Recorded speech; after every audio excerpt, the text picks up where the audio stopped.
So this is my car. She's a fire engine red 1992 top of the line Volkswagen Jetta. She's really no longer top of the line, and since I bought her 3 years ago, she's been nothing but problems for me. At least 7 days out of every month she's in the shop with something else wrong with her, and to tell you the truth, I just don't know how many more things I can fix.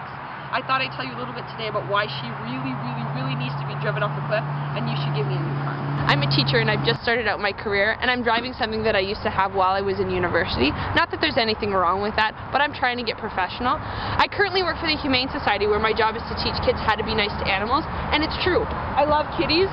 I love kittens. I also really like Bluegrass and Sun Studios. I'm obsessed with the Grateful Dead. Yeah, I'm a feminist. I'm a vegetarian, and I really don't believe in bombs. It's just time to stop advertising that to people. I need to take my freak flag down from a level 5 to a level 3, and it's just not going to happen while I have stuff like this all over the back of my car. I've had little kids run up to me and say, "Miss Middleton, why do you like skeletons so much?" So like I said, I work at the Humane Society, and I'm sitting here with Janice, who's one of the many creatures that I go around and talk about when I visit over 50 schools a year. It's really hard to get to those schools when your car is broken most of the time and in the shop. And since we need these animals to get adopted, and we need kids to get the message that they need to be nice to them, we need to have more opportunities for me to talk, and that means that I need to go places in a car that actually works. How often am I in your shop? Let's say you are my employee. Yeah, I essentially live here right now. Yeah. So how much money do you think that I've spent on this car in the 3 years that you've been dealing with it? It's roughly twice that much the vehicle is worth.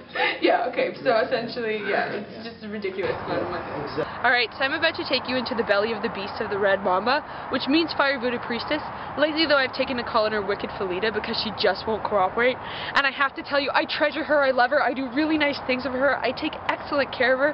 She just doesn't want to cooperate with me. I've had the brakes fixed on her 3 times since I've had her. The brake caliber, I have a new catalytic converter because the last one fell off while I was driving down the road. I dragged it halfway across town. A new muffler, an engine coil, a fuel line. I've had a new accelerator put in. It's really fun, by the way, going 30 kilometers down the QEW. I've had 4 new starters put inside her, which is an ongoing issue. And last but not least, I can't forget the alignment. I've worn through 2 sets of winter tires with this, and I'm going on to a 3rd. The biggest issue, though, and if you think that it looks beautiful, it's because it does, I've had a brand new engine put in her because the last one decided 2 weeks ago that she just didn't want to go any further. So I had to get creative. I thought to myself, where do I put this new engine? Because I'm from Northern Ontario and I don't have any storage space. So what I thought I'd do right now, I'd give you a little backdoor action and show you the creative place that I figured that last engine needs to go. Here she rests. This is her final resting place in the back, 300,000 kilometers worth. And I have to say, it's made the car a lot less fuel efficient since I've had it. It's really hard to brake in a snowstorm when you've got an engine in the back of your trunk. I don't think this car can handle another 20,000, and it seems to just keep figuring out another thing that's going to break. That's why I really need a new car. Hit it. What really depresses me about this car is all the obstacles that it presents from keeping me away from my family. My family lives about 6 hours away, and this car definitely is not seaworthy for 600 kilometers. One of the problems, the fact that it won't go over 100 kilometers an hour, that makes highways a little bit of a challenge. Another thing, these seats, the tracks are totally rusted out inside them, and I've got absolutely no airbags in here, and no other really big safety features other than archaic seat belts.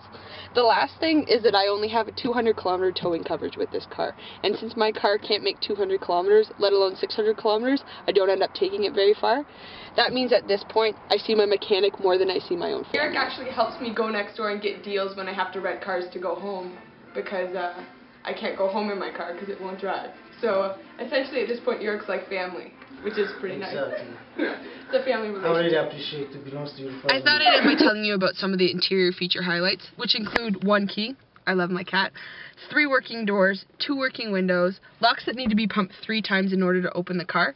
I've got a totally fabulous stick shift that is in really good working order. This is normal, right?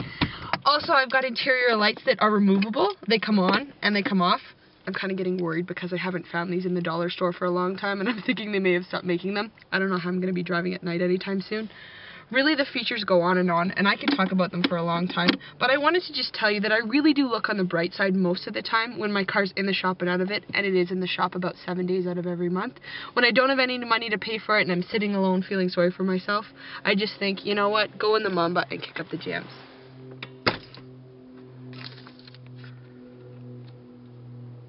Oh yeah. It's hard to teach kids about important stuff when you're stuck off the road all the time.